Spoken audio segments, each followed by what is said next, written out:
है 7 चरण के चुनाव, 7वें चरण का चुनाव अब कुछ ही घंटों की देरी पर है, जो होना है मतदान। किस तरीके से देख रहा है विपक्ष इसको, इंडिया ब्लॉक कितने आश्वस्त आप हैं? क्योंकि सरकार की तरफ से प्रधानमंत्री हो चाहे गृह मंत्री हो, पूरी तरीके से आश्वस्त हैं तीसरी बार सरकार बनाने, और आगे का 125 दिनों का प्लान भी आगे रख चुके हैं। देखो, वो कुछ भी कहे, देश के जनता ने डिसाइड किया है कि इस वक्त मोदी के लीडरशिप को स्वीकार नहीं करना चाहते। और दूसरी चीज ये है कि इस इलेक्शन में महंगाई और अनएम्प्लॉयमेंट बहुत बड़ा काम किया है। उसके साथ ही साथ संविधान का और डेमोक्रेसी का भी ये लोगों के दिमाग में बैठ गया है।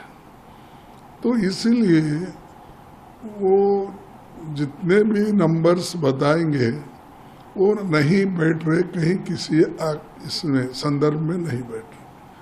तो कम से कम वो देखना चाहिए उन्होंने, जैसा कि आंध्रा में उनको कुछ मिलेगा, लेकिन तेलंगाना में तो कांग्रेस का इम्प्रूव होगा ना, कर्नाटक में इम्प्रूव होगा कांग्रेस का, जहाँ एक ही सीट थी। फिर इसी तरह से केरला, तमिलनाडु तो बढ़त है ही है, महाराष्ट्र में बढ़त है। जब हर जगह हमारी बढ़त है, राजस्थान में बढ़त है, छत्तीसगढ़ में हमको बराबरी के सीट मिलने का है, मध्य प्रदेश में हमको 2 थे, 1 बढ़ेंगे, वहाँ पर भी कम तो नहीं होंगे। और उसी ढंग से मध्य प्रदेश में, हमारे उत्तर प्रदेश में भी जो बहुत कम सीटें थी पहले हमारे को, आज वो हम मिल के लड़ने से वहाँ भी हमारे को बढ़त है।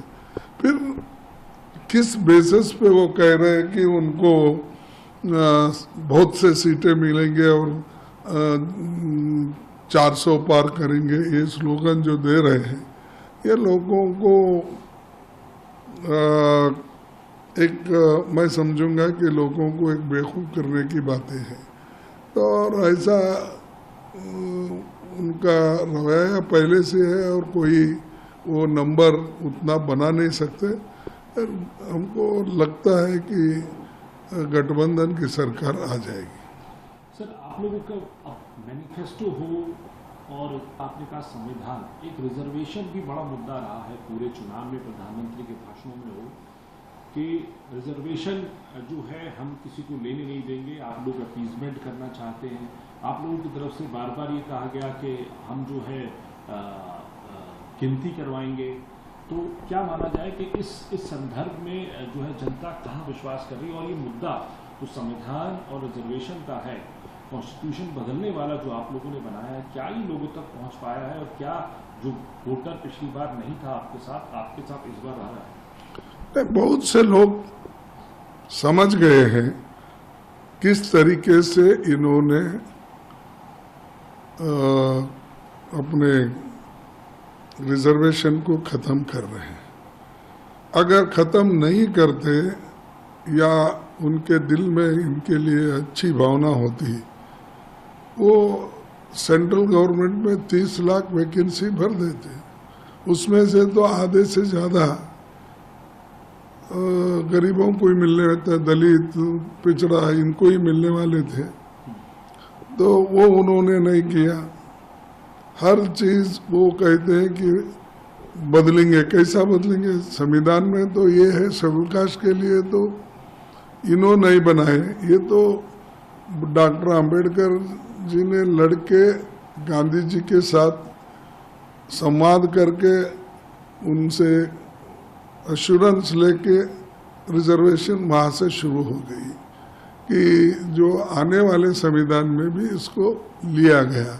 जिसको इससे पहले जो हुआ था वो पूना पैक्ट में बातचीत हो गई थी, और वो आगे बढ़ी, और आगे बढ़ने के बाद सभी ने माना। पंडित और महात्मा गांधी जी ने सबको मनवाया, पंडित जवाहरलाल नेहरू जी को, वल्लभ भाई पटेल को, सभी को मनवाने के बाद आखिर में ये रिजर्वेशन क्लॉज कॉन्स्टिट्यूंट असेंबली के डिबेट के बाद आया। इनका क्या है उसमें, इन्होंने क्या कहा, मेहनत तो किए डॉक्टर बाबा साहब अम्बेडकर और पंडित जवाहरलाल नेहरू, ये सभी ने स्वीकार किया, उसको स्वीकार करके वही चल रहा है। 10 साल एक्सटेंशन होते। जब तक इस देश में अस्पृश्यता है और उनको समान दृष्टि से जब तक देखा नहीं जाता या समान दृष्टि से उनको हक नहीं मिलेगा, तब तक रिजर्वेशन ये रहेगा।